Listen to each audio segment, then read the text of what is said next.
Hello, welcome to our presentation. My name is Lynn Zong. I'm a fluvial geomorphologist with Resource Concepts here in Carson City. And I'm Shane Fryer. I'm a geographer and a watershed program specialist with CWSD. This is a 10-minute presentation regarding working with the Carson River. Let's look at our river. Cut banks on the outside of meander bends are one of the most obvious results of the Carson River's power. Cut banks are a part of natural river systems. Less often, we see something like this as an example of the river's power. Let's start with river power. It is complex and described by a zillion different equations and charts. One important concept is power equals velocity. This is what we will really focus on. We will see that by understanding a few key concepts, we can better work with the river to have success. Here we're looking at an aerial photo of the Bentley Heritage Tract. Sandbars and river fill are a result of river power. The river moves across the valley with active cut banks and point bars. This leaves discontinuous lenses of silt, clay, sand, and gravel all across the valley. This process has happened in the past and continues in the present. This is an oblique view of the Bentley Heritage Tract, and you can see this beautiful point bar in the front where sand is deposited. It sits across from a cut bank where the river is actively eroding. And in the distance there, you can see an Oxbow Lake, which is an abandoned part of the river channel. We'll learn about these processes in a few more slides. This is an aerial photo of Dayton Valley. You can see the dry terrace above the river meanders. These meanders are a part of the floodplain. You can see how this area has been mapped as a floodway. Now that we have some terminology under our belt, let's watch a short film. Compared to the whitewater streams that tumble down mountainsides, the meandering rivers of the plains may seem tame and lazy. But mountain streams are corralled by the steep walled valleys they carve. Their courses are literally set in stone. Out on the open plains, those stony walls give way to soft soil, allowing rivers to shift their banks and set their own ever-changing courses to the sea, courses that almost never run straight. At least not for long, because all it takes to turn a straight stretch of river into a bendy one is a little disturbance and a lot of time. And in nature, there's plenty of both. The fast-moving water near the outside bank sweeps out of the curve with enough momentum to carry it across the channel and slam it into the other side, where it starts to carve another curve, and then another, and then another, and then another. The wider the stream, the longer it takes the slingshotting current to reach the other side, and the greater the downstream distance to the next curve. As long as nothing gets in the way of a river's meandering, its curves will continue to grow curvier and curvier until they loop around and bumble into themselves. When that happens, the river's channel follows the straighter path downhill, leaving behind a crescent-shaped remnant called an Oxbow Lake.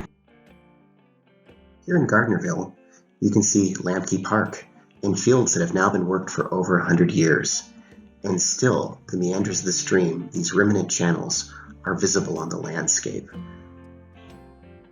Moving further downstream, during 2017, floods inundated the Willow Bend area. You can see how many of the Oxbow Lakes and remnant channels have now been reactivated during the flood. Here in Gardnerville, you can see these geomorphic processes chaining across the landscape. Point bars are across from cut banks. As you move downstream, this pattern repeats on the opposite side of the bank.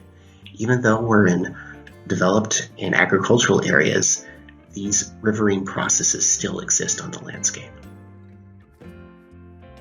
As we pan across the Carson Valley, you can see the different alignments of the river over time. Blue is present, 2019. However, you can see in 1956 and 1906, the river is much more sinuous and even is braided in sections. This is because of past flood mitigation projects where we have consolidated and straightened the river. This leaves us with a much more powerful river today. When a river is straightened and has more power, it could carry more bed load and suspended load. It's just like carrying baggage at an airport. Once you drop your baggage, you can go much faster. This is what bed load looks like on the bottom of a river. Straighter, faster moving water can push larger particles than slower moving water, and it often comes through in pulses. Diversion structures across the river slow down the water on the upstream side of the dam, which in turn makes the bed load drop out. Then on the downstream side of the dam, the river has greater power and causes plunge pools and erosion. In fact, on the downstream side of dams, often you can see rock structures that have been removed due to the greater power of the river. Now let's look at another type of common erosion that occurs along the river. Here we have the Buckland Ditch adjacent to the riverbank down in the Fort Churchill area. In the spring, when the water comes up, it saturates the adjacent banks. Then, when the water goes down, water from the banks comes back out into the river and brings the soil with it. It's a very similar thing when you have a ditch alongside of it. Water from the ditch is going to be seeping into the river, and if there's no vegetation along the bank will collapse. Here is an example of Buzzy's Ranch in Eagle Valley. Even though we don't have an irrigation ditch running along the river, the water from the flooded fields can seep into the ground back toward the river, and as it does, it exacerbates riverbank erosion. This is what the fence line looked like in 2009.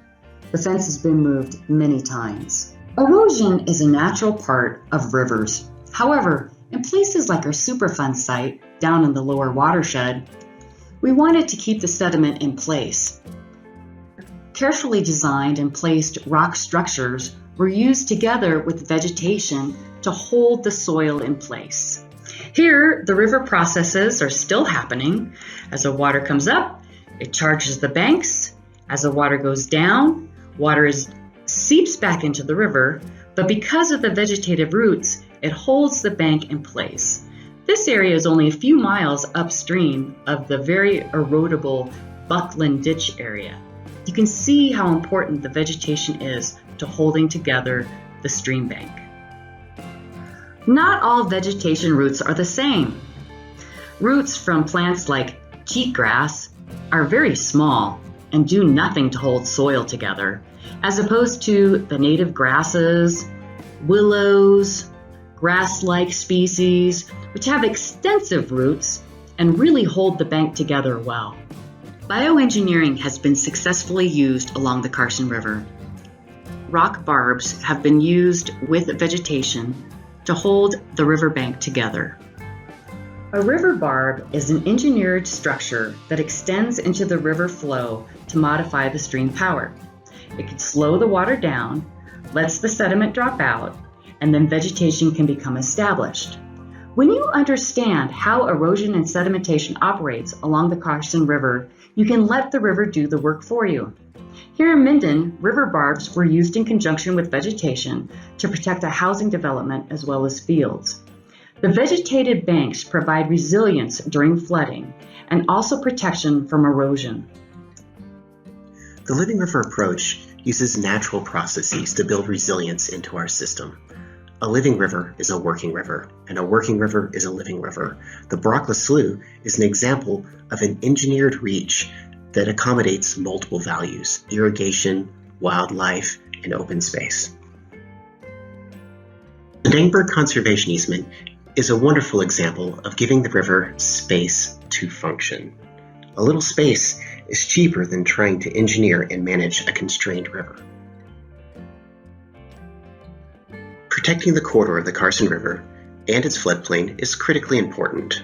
Development up to the edge of the river will eventually fail. This can cause the river to unravel, affecting downstream landowners, our water quality, and our environment. If you take anything away from our presentation, take away that riprap doesn't work. It just moves a problem downstream. Vegetation is really important, and it's key to building the resiliency to our river. The Living River approach and all its principles can be found in our watershed plans, which have been adopted by all the counties. You can find these at www.cwsd.org. Thank you for your time today. And please let us know if you have any questions.